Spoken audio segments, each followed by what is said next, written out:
Ya, baiklah kita bersama dalam segmen Bisaitah tu bersama dengan tetamu kita iaitu Yang Mulia Tuan Rusli bin Bujang merupakan konselor profesional. Assalamualaikum Tuan. Waalaikumsalam warahmatullahi wabarakatuh. Alhamdulillah. Apa khabar Mahira. pada pagi ini, sihat? Alhamdulillah, terima kasih. Mahira. Alhamdulillah. Jadi ini adalah merupakan kemunculan pertama Ya, Tuan Rusli ya untuk tahun 2023 untuk segmen Bisaitah tu.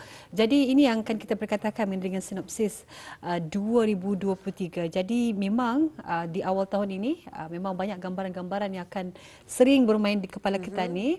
Apakah yang akan bakal menyusul apa yang terjadi di sepanjang tahun 2023 ini. Jadi Bisaitah kali ya kita ni terus saja serahkan kepada Tuan Rusli untuk mengungsikan gambaran awal ataupun kita ni sinopsis mengenai dengan segmen Bisaitah tu bagi tahun ini Tuan. Alhamdulillah. Terima kasih Mahira. Dan Intan Atul juga ingat perjumpaan yang terakhir tahun 2022 tentang refleksi. Refleksi. So, Alhamdulillah. So, kali ini saya ingin melihat tahun 2023 ini secara keseluruhan lah menyeluruh insyaAllah apa yang akan kita dijangkakan lah berlaku lah. Dan itu saya panggil sinopsis 2023 tu lah. Sinopsis tadi kalau ni macam gambaran awal lah apa yang akan kita ni lalui. Sebab saya melihat sebagai itulah sebagai pengamal kaunseling, sebagai kaunselor profesional, sebagai konsultan tingkah laku. Terus sekali dalam bilik kaunseling saya macam dari semasa ke semasa ada sajalah betul individu-individu yang berusaha untuk mendapatkan kaunseling dan ada beberapa perkembangan adalah terkini yang macam saya melihat adanya perubahan saya sebagai pengamal pada 20 tahun yang lalu 10 tahun yang lalu dan hari ini saya mulai melihat adanya isu-isu yang kadang-kadang agak asing bagi saya sehingga itu yang memerlukan saya itu perlu mengupdate lagi. Saya sebagai profesional perlu juga mengemaskan pengetahuan saya. Tapi saya rasa bukan hanya saya ni termasuk ibu bapa di rumah juga. Kadang-kadang ada atau yang kalau kita tidak mengikuti perkembangan ini, itu yang mungkin membuatkan petani itu menjadi kurang relevan. Ambil contohnya dengan perkembangan teknologi telefon smartphone apa ni. Kalau kita tidak mengikuti mungkin tani anak-anak tu melihat tani tidak ada relevan dengan perkembangan hari ini. Ada beberapa contohnya lah saya sebut isu-isu yang saya hadapi lah, contohnya yang dulu jarang saya dengar. Contohnya gaslighting, gaslighting. InsyaAllah mungkin ada satu tajuk InsyaAllah akan saya perkatakan tentang gaslighting. Ini macam ketanian tu kira menyaya betul sebenarnya, tapi lebih kepada bentuk negatif. Ketani mengambil kesempatan kelemahan orang itu, jadi ketani cucuk-cucuk tadi sana. Kalau macam ketani kira macam mengungkit-ungkit juga, ada juga sikitlah ke sana. Gaslighting. Dan toxic positivity ini pun malar juga di kalangan generasi baru ini. Tapi yang ada satu yang membimbangkan berkaitan dengan toxic positivity ini panggilnya toxic parenting. Itu yang saya agak terkejut tu. Macam mana boleh anak menganggap bapaknya tu memberikan toxic anehnya. Itu yang membimbangkan lah tanggapan. Mungkin tanggapan negatif, mungkin juga keadaan persekitaran itu itulah yang macam mendorong saya ini ingin terus berkongsi hal-hal macam ini supaya kita ni kedua-dua belah pihak ni generasi hari ini mungkin kita ni sebagai ibu bapa dan siapa punya penonton di luar sana tu untuk cuba melengkapkan diri dengan perkembangan ini. Dan di sinilah saya berkongsilah sedikit dengan hal-hal cerita itulah. So inilah yang saya masukkan sebagai sinopsis 2023 itu. Macam mana pun juga kemajuan yang ada hari ini tadi akan dapat lari dengan perkembangan semasa harian yang dapat kita menutup diri seperti kata di bawah tempurung So artinya dari itulah jadi kalau macam pada di tahun 81 saya melihat kepada refleksi 22 ni dalam sinopsis 2023 ni saya melihat macam mana masa masih lagi di awal tahun baru dan saya pun mendengar di rampai pagi ini dari semasa ke semasa sampai ke hari ini masuk dalam minggu kedua ni masih lagi memperkatakan tentang macam mana menetapkan resolusi tahun baru, penetapan habit dan sebagainya itulah. Jadi itu di sana ada kaitan kalau saya melihat secara langsung itu ada kaitan dengan dari segi penggantian masa, pergantian masa. Jadi ini aspek-aspek ini yang insyaAllah akan dapat kita bincangkan secara bersama di sini sehingga apapun yang kita ni bincangkan itu mudah-mudahan akan memberikan input satu panduan umum kepada para penonton, ibu bapa lah khususnya, atau bahkan juga kepada generasi harian ya. Untuk melihat keadaan perkembangan hari ini secara seimbang, jangan terlampau memandang ke barat, tapi dalam masa yang sama menghargai juga apa yang ada di negara kita ini, terutama sekali budaya kita ni, cara hidup kita itu kita ni perlu menghargai. Dan paling penting sana dalam segmen Bisaya Tatu ini saya selalunya melihat selain daripada perspektif psikologi tadi itu, saya juga melihat pada aspek spiritualnya. Itu yang saya gabungkan itu. Ini adalah buah bicara untuk melihat isu dan perkembangan semasa itu daripada perspektif psikospiritual. So maksudnya psikospiritual itu, samping saya melihat perkembangan isu-isu semasa ini daripada perspektif psikologi ataupun sains sosialnya itu, saya juga melihat juga pada aspek keagamaannya, kerohaniannya. Bahkan ini sebenarnya yang lebih penting, ada satu kajian yang sangat sungguh menakjubkanlah bagi saya lah, tentang kecerdasan dulu beberapa tahun sebelum ini saya menyebut kecerdasan emosi, emotional intelligence. Tapi dah ada dapatan-dapatan ini, dipanggilnya kecerdasan atau kalbu, dan dia dalam kajian itu dipanggilnya intelligence of the heart, kecerdasan hati. So macam sekarang ni hati itu sudah dapat dibuktikan bahwa ia sebenarnya kemampuan, keupayaan ataupun kapasitinya yang tersendiri untuk berfikir. Selain daripada yang berfikir itu pikiran tadi, tapi hati itu pun sebenarnya memberikan penilaian yang tersendiri. So inilah dalam segmen Bisaya Tatu ini saya saya akan mencuba melihat dua isu-isu dan perkembangan semasa ini pada perspektif psikospiritual itu. Dan mudah-mudahan apa yang saya kongsikan itu dapat memberikan sedikit sebanyak panduan, input insya-Allah kata ni menghadapi situasi dalam keadaan tertentu itulah. Jadi dalam kita ni sama-sama membincangkan mengenai dengan segmen Bisaya Tatu pada hari ini iaitu Synopsis 2023. Jadi tadi masih lagi diambang awal tahun 2023. Bagaimana dengan sebenarnya ketan ini boleh muhasabah diri untuk mengambil pengajaran daripada tahun-tahun yang lalu? Terima kasih. Itu soalan yang sangat signifikan juga dengan perbincangan pada hari ini, sangat relevan lah. Ada dalam segmen sebelum ini saya berkongsikan betapa pentingnya macam kita ini apapun jua resolusi kita ni, selalu tu kita ni ingin meraih kejayaan, kebahagiaan di tahun 2023 ni berbanding dengan sebelum ini Suatu yang ingin selalu kita ni capai, kebahagiaan, kecapaian.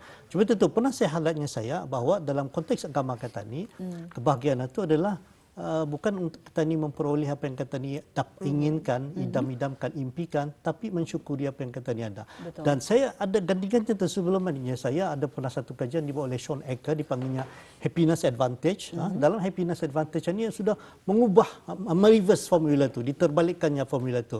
Selalunya formula biasa untuk orang meraih kejayaan ini bekerja keras. Bila ia bekerja keras itu, then baru ia akan kerja keras dan dia mungkin akan meraih kejayaan dan baru dia happy. So happy-nya tu di ujung sekali. Bekerja keras dan happy dan berjaya dan baru dia happy-nya. Tapi dah Sean Ecker ni dalam konsep happiness advantage tu kadang tu diterbalikkannya. Katanya jangan menuju untuk memikirkan untuk mencapai bahagia itu ke hujung itu, tapi bawa ia to the present moment. Hadirkan rasa bahagia happy itu awal lagi dulu banyak. Sebabnya bila kita ni merasa bahagia happy awal lagi, dan insyaallah itu yang akan mempengaruhi tingkah laku kita, pemikiran kita dan sebagainya.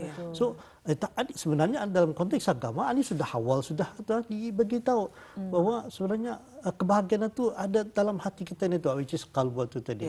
So kalau tadi dapat saja hari ini itu tu dalam konteks agama macam kita mulakan segala pekerjaan ini dengan niat, dan agama kita dalam surah wal asr inna insana ada dipesankan bahawa demi masa yang Allah Taala itu bersumpah lagi bahawa dengan nama satu bahawa kita ini manusia dah sentiasa dalam kerugian. So istilah yang disamakan sana tu kerugian itu adalah ataupun lawan pada kerugian adalah keberuntungan, keuntungan. So jadi keuntungan itu kalau tidak yang tadinya saya bahagia, berjaya di bawahlah kata. Jadi yang sebenarnya yang dia tentu adalah orang-orang yang beruntungan itu dia. Siapa orang beruntungan itu? Dalam surah Al-Asr tadi disebut bahawa orang yang beruntungan itu adalah orang yang selalu berpesan-pesan dalam kebaikan. So salah satunya itu konsep itu tadi Sean Ecker tadi ini kan happiness advantage itu untuk kita ni berjaya, bahagia untuk Ramadan tu hadirkan dulu kebahagiaan itu di sini. Which is saya kata tadi sesuai selari dengan konsep niat, intention. Bila kita melakukan sesuatu dengan niat, insya-Allah apapun juga keadaan itu dapat kita terima. Jadi bila kita ni berniat itu, luruskan mindset kita ni. Mindset kita ni selalunya adalah macam ini pun pernah saya kongsikan, misalnya musibah misalnya. So tadi kita melihat semua permasalahan dalam dunia ini sebenarnya banyak berkait dengan persepsi kita ni, cara kita ni melihat masalah itu. Sehingga dalam konseling ini saya beranggapan bahwa sebenarnya yang jadi masalah bukan masalah itu, tapi cara kita ni melihat masalah itu yang selalu jadi masalah. Artinya persepsi kita ni. So persepsi kita itu mau diluruskan dulu. So artinya persepsi agama dalam konteks agama ni pun yang melihat musibah artinya ia secara neutral bahwa dalam agama ini apapun yang dia dengar ini semua itu adalah apapun takdir yang ditakdirkan Allah Taala kepada dia, itu semua itu adalah sebenarnya semua dalam bentuk musibah. Cuma persepsi kita ni melihat dia positif ataupun negatif. So mestinya ambil betul. Saya hadir kemana pun satu musibah. Betul. Jadi persepsi yang boleh mengubah. So jadi di sana artinya di sana kita ni perlu punya mindset yang betul itu tadilah. So artinya yang dalam kajian-kajian barat itu mendapati perlunya kita ni untuk selalu berfikiran positifnya. Betul. Cuma malangnya kata dia ni dalam agama pun ada tu inna nafsal ammaratun bisu'in illa ma rahima rabbina. Bahwa nafsu kita ni sentiasa mendorong ke arah kejahatan. So itu salah satu potensi kita ni. Tapi dalam surah ayat lain ada disebut fa'alha fujuraha wa taqwaha. Dan ini potensi lain lagi tadi kita ni buat manusia ni punya dua potensi ni tadi, potensi kebaikan sama fujur keburukan dan wa taqwa kebaikan. So tinggal itu tu kata pilihan kita ni. So dalam itu ada choice therapy, apapun kehidupan ni bergantung apa pilihan kita ni. Jadi sebelum sebagai itu dalam macam rumusan awal dulu dia macam untuk tahun 2022 dan katanya menghadapi tahun 2023 ni ada beberapa soalan yang boleh kita ni tanyakan pada diri kita ni sendiri untuk kita ni meneruskan lagi dengan mindset dan hati kalbu yang betul. Pertama lah, cuba kalau kita dapat mencermin balik cermin waktu ke tahun 2022 tu, apa satu hal yang mungkin yang kita ni syukuri berlaku pada tahun 2022 tu.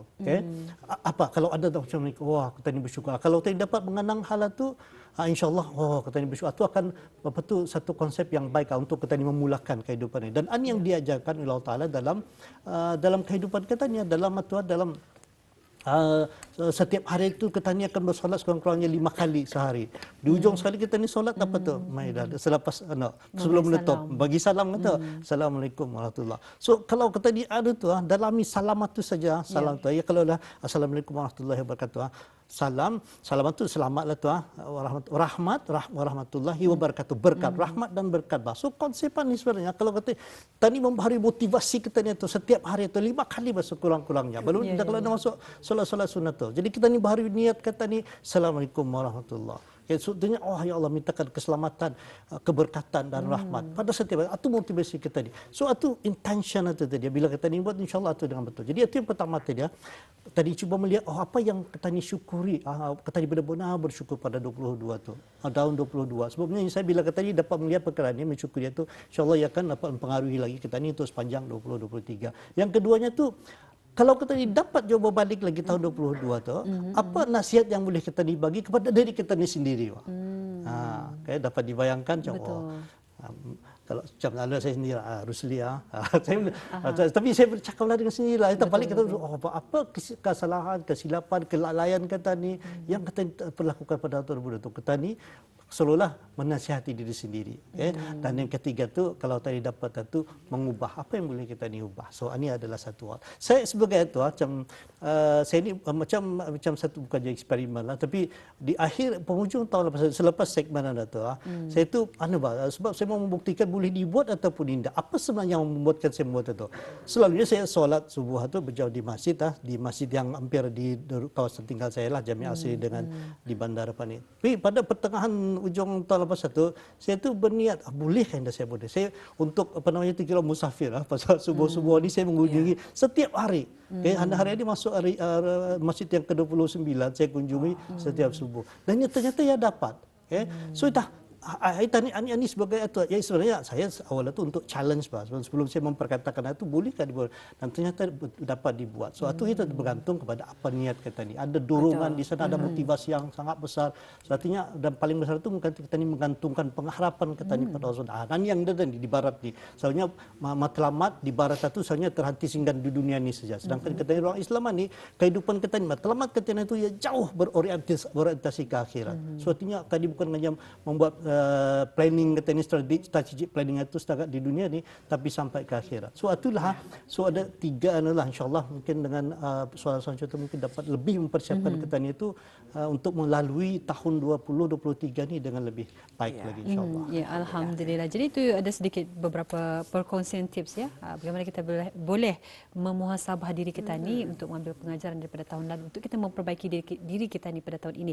Jadi sebagai dalam segmen yang sudah ni Tuan, satu hal yang menarik untuk diketahui dalam segmen ini ialah macam mana Tuan melihat perkara ini dari perspektif psikologi positif dan kerohanian. Jadi macam mana mungkin dapat dibincangkan kali Tuan dalam secara ringkasnya mungkin. Ringkas. Terima kasih. Ada satu istilah dipanggilnya psychological capital. Kalau macam dalam perniagaan, capital itu maksudnya bahan sumber kita ni, asas kita ni untuk membangunkan keperniagaan. Tapi dari dalam konteks psikologi, psychological ada 4 yang dipanggil psychological capital. Kalau kita ni mempunyai keempat-empat tadi, insyaAllah kita ni insyaAllah boleh berjaya. Itulah. Pertama ada satu yang panggil self efficacy ataupun keberkesanan ke diri. Artinya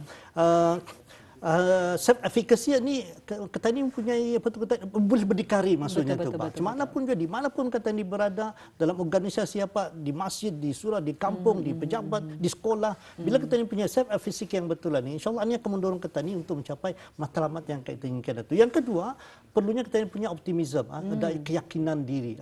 Keyakinan diri ni yang membuatkan kita itu akan menjadikan kita ni orang yang sentiasa berfikiran positif. Bukan yang saya tadi toxic positivity itu toksik itu sebab ia menjadi toksik sebab orang ni semua tekan negatif sehingga dia mendengar apa keluhan orang lain, itu yang boleh menjadi toksik itu tadi. Yang ketiganya tu resilience, daya tahan. Kita ni sebagai individu kita ni perlu punya daya tahan. Inilah salah satu pengajaran yang besar yang kita ni peroleh daripada COVID selama 3 tahun atau COVID-19. Kita ni membuktikan, menunjukkan bahawa manusia ni kita ni punya psychological resilience, kedaya tahanan yang sangat tinggi, dan ini yang menjadikan kita ni spesies atau makhluk Allah Taala yang berjaya sampai hari ini, sedangkan yang lain sudah pupus. Segala dinosaur seperti sudah pupus, tadi masih keupayaan kita ini untuk beradaptasi itu. Dan hari sekali itu kita ini perlu mempunyai harapan, hope. Harapan ini yang insyaallah akan kita ini mempunyai keyakinan bersangka baik dengan Allah Taala bahawa semua ini adalah Allah Taala itu yang akan menjadikan kita ini sesuai di luar daripada kemampuan kita ini. La yukallifullahu nafsan illa usaha.